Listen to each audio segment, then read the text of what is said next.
कि जब तेरे पास नहीं था सब सही था, किसी का खास नहीं था सब सही था। तेरे मिलने से पहले इश्क क्या होता है, तेरे मिलने से पहले इश्क क्या होता है, जब इसका एहसास नहीं था सब सही था। दोस्ती के बीच में प्यार का आ जाना, वाह वाह वाह वाह। दोस्ती के बीच में प्यार का आ जाना, जब मुझे रास नहीं था सब सही था। वो सबसे अलग है, छोड़ के नहीं जाएगी।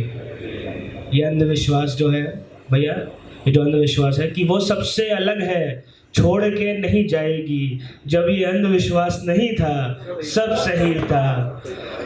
आज अपनी पुरानी तस्वीर देखी तो जाना, हमेशा से इतना उदास नहीं था, सब सही था सब सही था। एक जो पढ़ने जा रहा हूँ यहाँ सारे फेलो राइटर्स के लिए है, इसका उन्वान है कौन है ये लोग, की कोशिश है आप लोग के सामने। हम पे एक इल्ज़ाम लगा हुआ है ना कि क्या कहते हैं, हम प्यार में टूटे हुए इश्क के मारे हुए लोग हैं।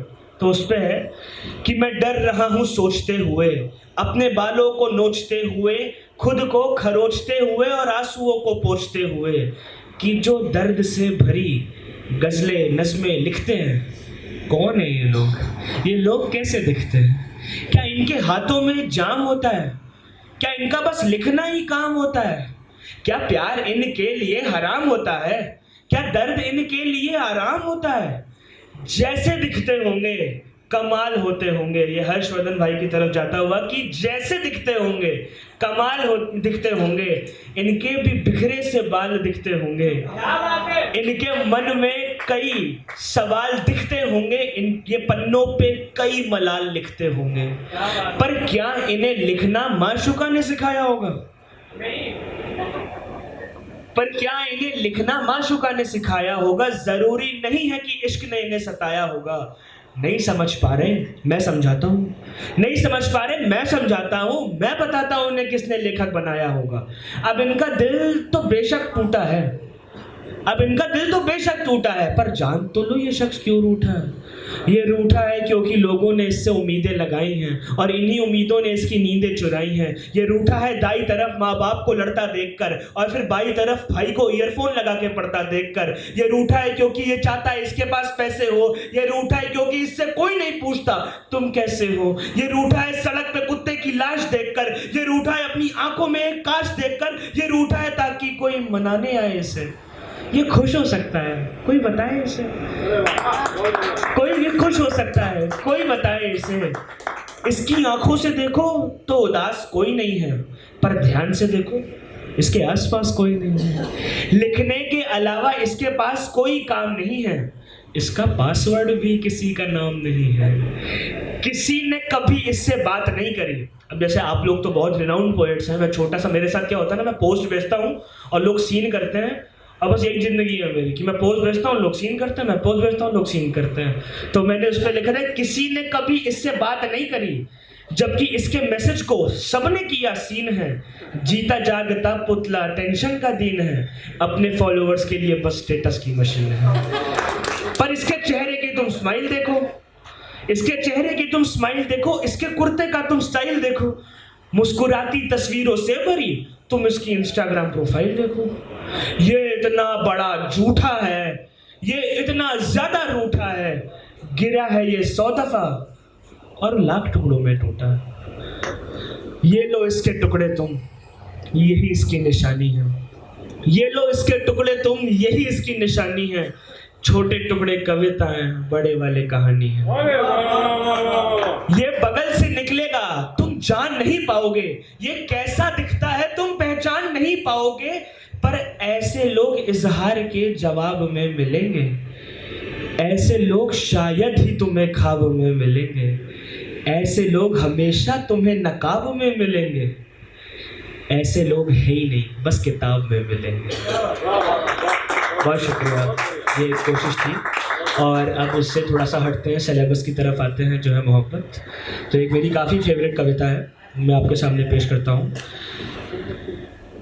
ये उससे मोहब्बत पर ही था कि क्या कहते हैं, मैंने उसको तब से जाना है जब से मैंने खुद को पहचाना है। मेरे दिल में छुपे डर की आहट भी वो है, मेरे चेहरे पे बड़ी सी मुस्कुराहट भी वो है। मैं हूँ ज़मीं वो मेरा आसमां है, उसके संग हर मुश्किल आसान है। पड़ा रहता एक जगह और सड़ता मैं, वो नहीं होती तो क्या करता मैं। रब जो दिल में है उसकी मूरत हो तुम, सबसे खूबसूरत से भी ज़्यादा खूबसूरत हो तुम। मुझे तब तक उसका साथ चाहिए, आखिरी लम्हों में उसका हाथ चाहिए। शब्द कम पड़ रहे हैं, मजबूरी है, मैं बता नहीं पाऊंगा कि वो कितना जरूरी है। उसके संग जीना है, उसके संग जान गंवानी है, और अगर 7 फेरे 7 जन्मों की निशानी है तो ऐ खुदा मुझे उसके सारे अंधेरे चाहिए।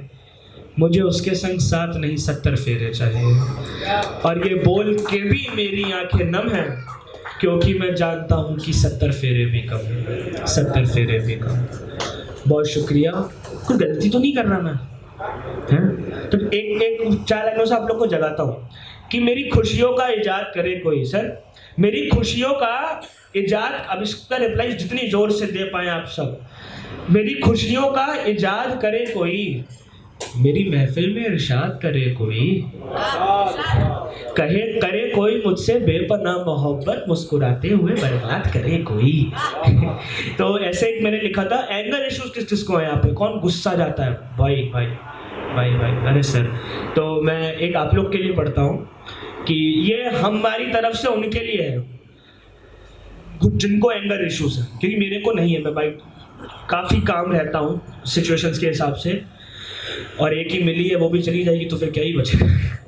तो मैंने लिखा था कि जो गुस्से में तुमने बोल दिया मर जाने के लिए, इस पर आप लोग की तवज्जो चाहूंगा, आप लोगों को पसंद आएगा। अंकुश भैया, जो गुस्से में तुमने बोल दिया मर जाने के लिए, फिर मत आना वापस तुम मुझे बचाने के लिए। सब इश्क के मारे एक साथ बैठे हैं यहाँ, सब इश्क के मारे एक साथ बैठे हैं यहाँ। दिलों का टूटना अच्छा है मैं खाने के लिए, दिलों का टूटना अच्छा है मैं खाने के लिए।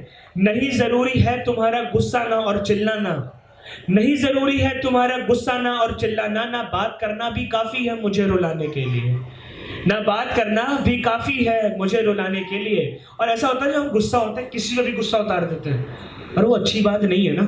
तो मैंने उस पर लिखा था कि किसी का गुस्सा आखिर तूने माँ पे क्यों उतार दिया, किसी का गुस्सा आखिर तूने माँ पे क्यों उतार दिया। सदर जी, किसी का गुस्सा आखिर तूने माँ पे क्यों उतार दिया। वो तो प्यार से बोल रही थी खाना खाने के लिए, वो तो प्यार से बोल रही थी खाना खाने के लिए।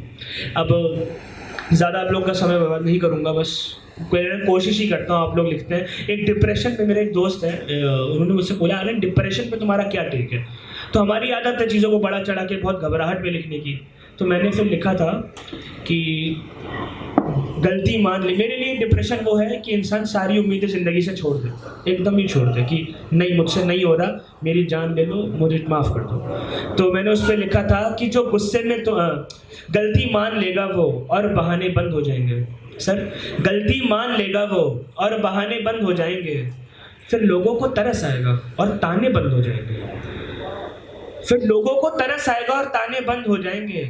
चेहरे पे मुस्कुराहट होगी, आंखों में सन्नाटा, और फिर दिमाग के किसी कोने में फंसाने बंद हो जाएंगे, दिमाग के किसी कोने में फंसाने बंद हो जाएंगे। और इस पे आप सबकी तवज्जो कि मुझे नहीं लगा था कि ऐसे दिल टूटेगा मेरा, मुझे नहीं लगा था, मुझे नहीं लगा था कि ऐसे दिल टूटेगा मेरा, मुझे नहीं लगा था सपने आने बंद हो जाएंगे, मुझे नहीं लगा था कि सपने आने बंद हो जाएंगे। अब एक कहानी के साथ, भाई मैं तो उतनी अच्छी कहानी नहीं करता सर, आपने बहुत प्यारा पढ़ा, मैं तो कोशिश करूंगा बस कि आप लोग तक पहुंच पाऊँ। कहानी का उन्वान है ऑपरेशन थिएटर। इसको कई लोग जो बहुत नॉलेज लोग हैं शायद इसको नस्ली नज़्म भी कहते हैं, मैं तो लिख दिया हूँ, मैं तो कुछ भी कह देता हूँ। तो आप लोग के सामने ऑपरेशन थिएटर, और फिक्शनल है पर पसंद आएगी। फिक्शनल एक तरीके से मेरी जी हुई नहीं है, मेरी देखी हुई है। आप लोग की तवज्जो चाहूँगा, मेरे हिसाब से ऐसा मेरे हिसाब से शायद ना सुना हो, तो आप लोग प्लीज़ ध्यान दें, बस आखिरी 2 मिनट आप और हो आप लोग के साथ। कि मेरे अंदर के बच्चे को खा गया वो दिन। सिर्फ सुना था पर अब आ गया वो दिन। जिंदगी और मौत का सवाल देखना पड़ा, ना जाने मुझे क्यों अस्पताल देखना पड़ा। मेरी बीवी की तबीयत ने मेरी आंखें खोल दी, मेरे दिल ने मानो कुछ धड़कनें छोड़ दी। समझ नहीं आ रहा था क्या खोने वाला हूँ मैं, जो था वो गया, अब कुछ अलग होने वाला हूँ मैं। ना जाने मुझे क्यों दिलासा देकर गए वो, मेरे सामने से मेरी बीवी को लेकर गए वो। काश उसका दर्द मैं सह रहा होता, उसकी चीखों को सुनने से अच्छा कि मैं बहरा होता। अंदर ऑपरेशन चल रहा था, लोग लगे हुए थे और हर तरह के आंसू मेरी आंखों में सजे हुए थे। जब जब ओटी का दरवाज़ा खुलता मेरी धड़कनें रुक जाती, मेरी हाथों की लकीरें तपती, फिर दुख जाती। अंदर क्या चल रहा था कोई बता नहीं रहा था, और एक समय आया मैं भी कुछ सुनना चाह नहीं रहा था। मार रहा था मुझे ये गंदा इंतज़ार, मैं नहीं रह सकता था और ओटी के बाहर। मैं मंदिर गया और गुजारिश की, मेरी बीवी को जिंदा रखना ये सिफारिश की। मैंने याद किए वो लम्हे जो उसके साथ बिताए थे, जब मैंने उसके लिए आसमां में तारे सजाए थे। मैंने हाथ जोड़ के मांगा कुछ अलग नहीं वही चाहिए, मुझे मेरी बीवी चाहिए और सही चाहिए। वापस आया तो देखा भगदड़ मची हुई थी, सबकी कदमों और आवाज़ों का शोर था। मैं वहाँ दुआएं मांग रहा था सलामती की, पर यहाँ देखा तो नज़ारा कुछ और था। खामोशी को मुंह में गाड़ आए डॉक्टर 4 घंटे बाद ओटी के बाहर। उन्होंने अपने चेहरे पे संतावना को सजाया। मुझसे पहले कुछ मेरे माँ बाप को बताया। माँ बाप ये सुनकर मुझसे दूर गए भाग वो। मैंने सांसें छोड़ दी देखकर खून के दाग को। मैंने खिड़की से देखा तो बहुत कमज़ोर लगी मुझे। फिर उसने मुझे देखा और अपनी आंखें खोली। वो रोने लगी और हंसने लगी एक साथ। मुझे पास बुलाया और कानों में कुछ बोली। जब उसने बताया कि क्या हुआ असल में, माफ़ी चाहूँगा, जब उसने बताया कि क्या हुआ असल में, खड़ी ज़मीं पे गया फिसल में। मैं भाग के गया बीवी की उस तरफ, सारी सच्चाई रखी थी जिस तरफ। मैंने देखा कपड़े से ढकी लेटी हुई थी। मैं बाप बन गया था, मुझे बेटी हुई थी। बहुत शुक्रिया। चंद लाइनों के साथ मैं बता दूंगा कि एक वक्त था जब मैं लफ्ज़ों में हालात जोड़ के रोता था। एक वक्त था जब मैं लफ्ज़ों में हालात जोड़ के रोता था। खुदा भी तब बादल में बरसात जोड़ के रोता था। एक वक्त था मैं घुटनों के बल था किसी के सामने। एक वक्त था कि मैं भी दोनों हाथ जोड़ के रोता था। लाचार था एक लड़के की, जैसे कह रहे थे ना जुनैद भाई की मीटर से ऊपर शायद थोड़ा सा, कि लाचार था एक लड़के की मुफलिसी देखकर, गरीबी। लाचार था एक लड़के की मुफलिसी देखकर। तकदीर हुनर में औकात जोड़ के रोता था। और आंखें पहले लाल हुई फिर काली आर्यन की। खुदा मेरे दिन में रात जोड़ के रोता था। और मैं वो जो 2 लाइनें जिससे मैं अपने विदा लूँगा, उम्मीद करता हूँ आप लोग को अच्छा लगा। वो आखिरी 2 लाइनें हैं, ये मेरी ज़िंदगी की काफ़ी सही बात बताती है। उम्मीद करता हूँ अब तक पहुँचे। कि मैंने दिन लिखे मैं दौर लिख सकता था, वक्त मिला होता तो और लिख सकता था। बहुत शुक्रिया आप सबका सुनने के लिए।